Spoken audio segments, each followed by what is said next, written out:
Alright, United Nations. We're going to be talking very soon about the United Nations.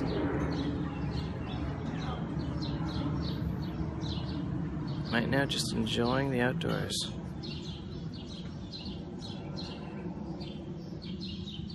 I started a few minutes late.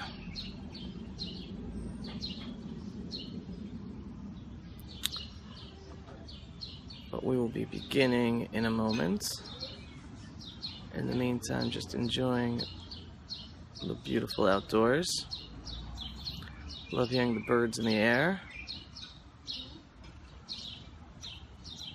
Getting ready for the Holy Shabbat. Today is Friday.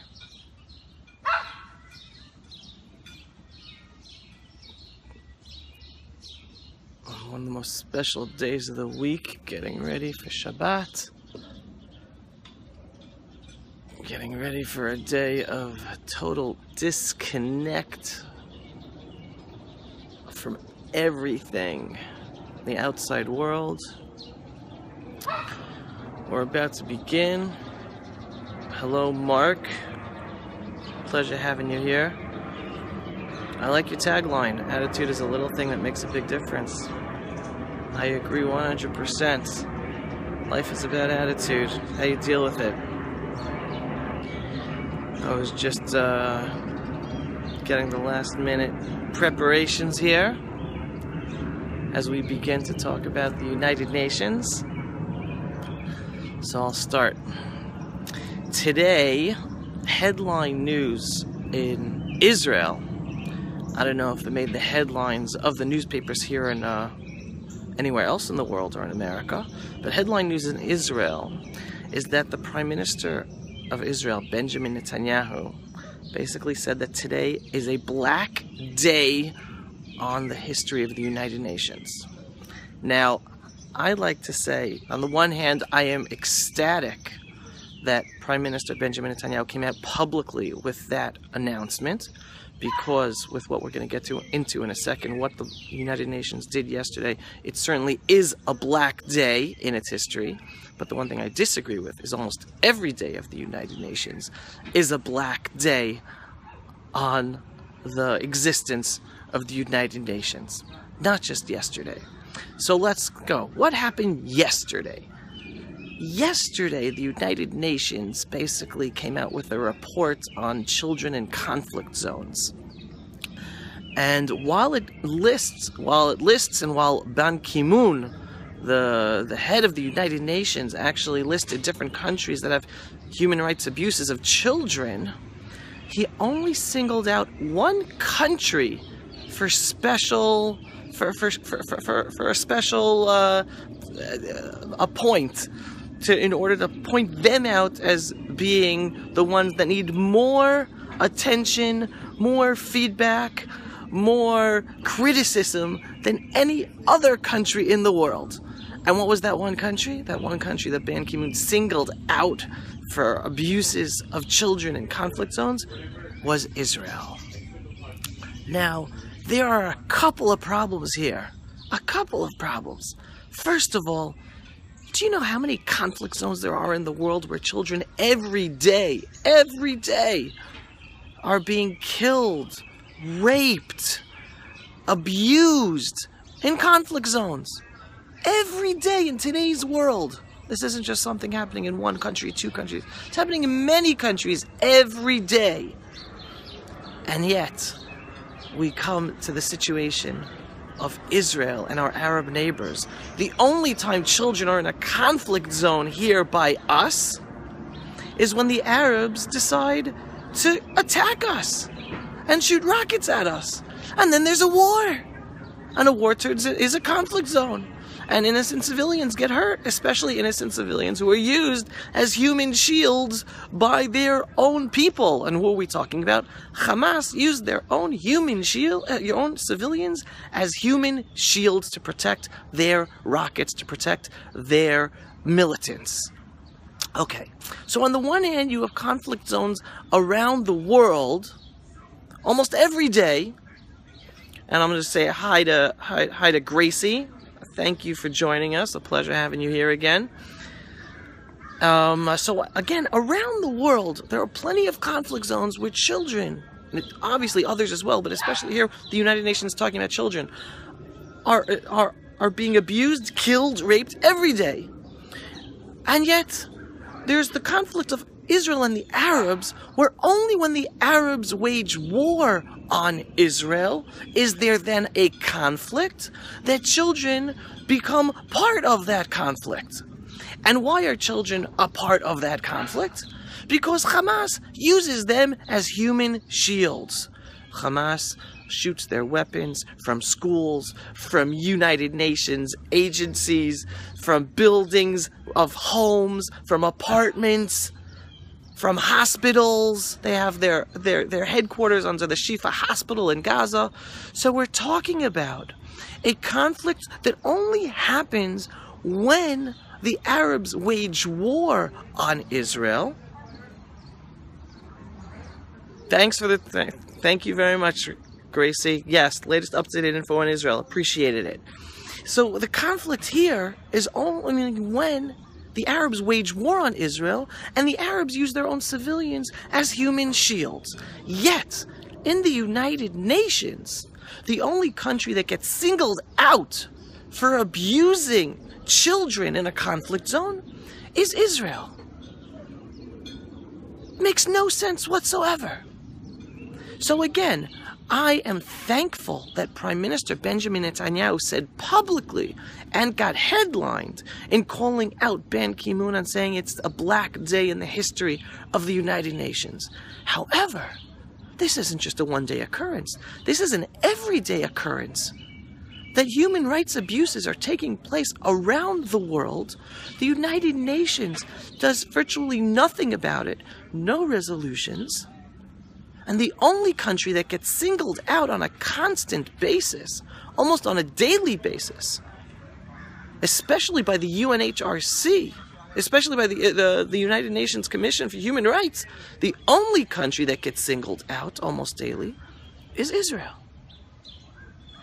Now, here's the inherent problem with the United Nations.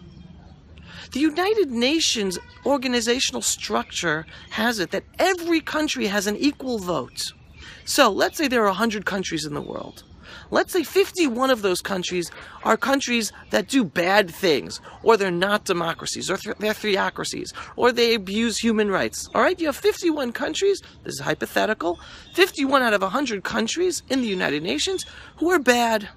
Now, what's the best way you could protect yourself? Well, you're 51 out of 100, correct? They have a majority in the United Nations. If each country of these 100 has an equal vote, and there are 51, a majority, then majority rules in this body, this organizational body. And that's exactly what's taking place in the United Nations today. You have blocks of countries who most of them are bad.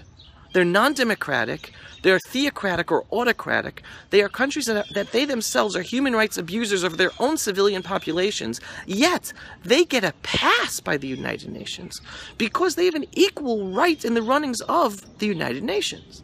Then, when other countries need their help for votes, well, it's a you scratch my back, I scratch your back organization.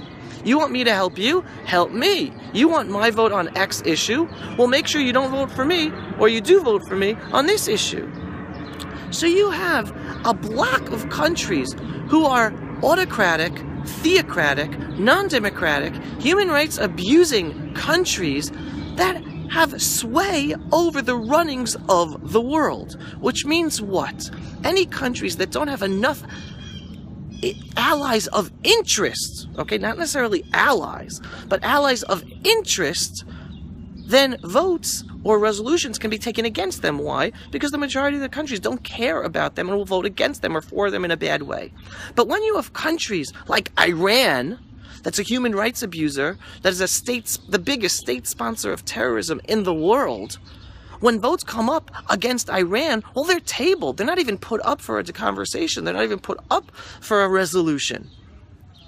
Because it has enough countries out there that have, for interest-based politicking, will not vote for Iran or will vote with Iran.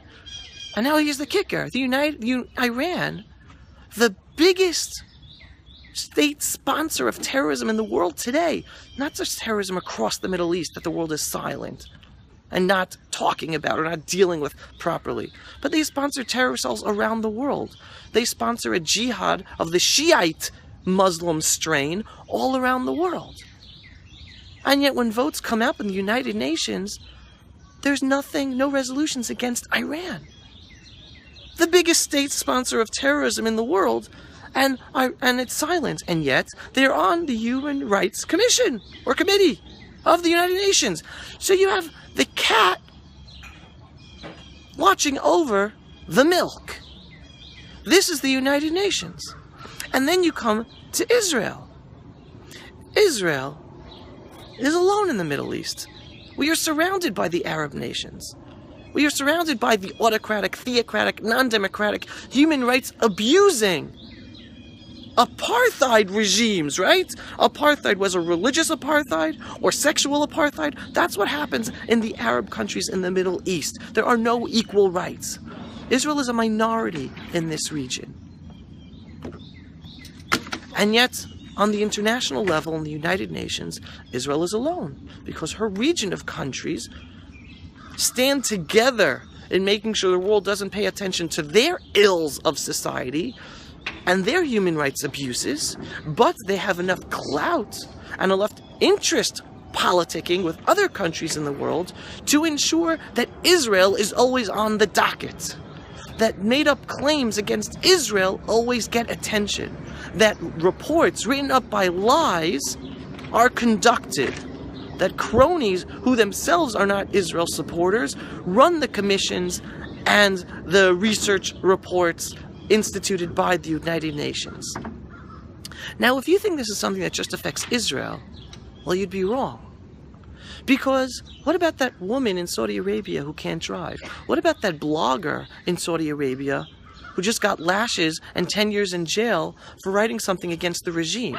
You're talking about equal rights abuses that the world is willfully ignoring. Willfully ignoring. The world knows these countries are human rights abusers. And yet the world is willfully silent. And yet, who always gets the headlines? Who always gets the attention of the world for doing bad things based on lies and fabrications because it's all based on international interest politicking?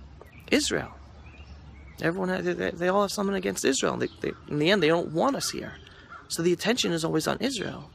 And the world suffers because the true civilians, the true children of the world, who live in poverty, who live under oppression, who are being killed, who are being raped on a daily basis, whose rights are being trampled upon on a daily basis, are being ignored. Not just by the Middle East countries, not just by the despots of the world, being ignored by the Western elites, by Europe, by the United States. Why? Because of the inherently corrupt organizational structure and running of the United Nations. So yes, I stand with Prime Minister Benjamin Netanyahu in saying that today is a black day on the United Nations. But my counter argument is every day is a black day on the United Nations. The only way to truly help civilians around the world from oppression, from human rights abuses, is by ensuring that any country that doesn't uphold a standard of decency in its own country and ruling its own population of human rights and equal rights, well, they should not have an equal say on the world stature of the United Nations to run the world and to make decisions about other countries.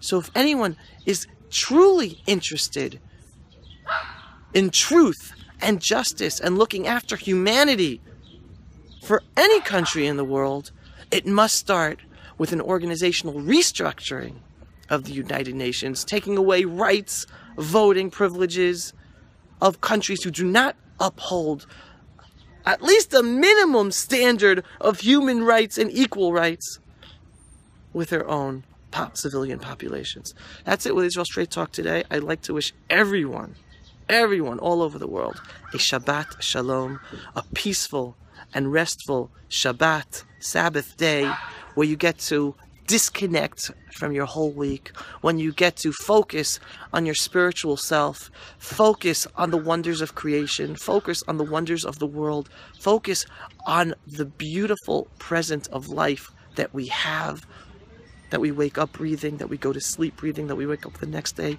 Take advantage of everything you have. Use this Sabbath day to connect with yourself, connect with the world, connect with your family, connect with your friends, connect with God. And here's wishing you a Shabbat Shalom. May we all make the world a better place by reconnecting with ourselves, reconnecting with God, and reconnecting with truth and justice and passing it forward.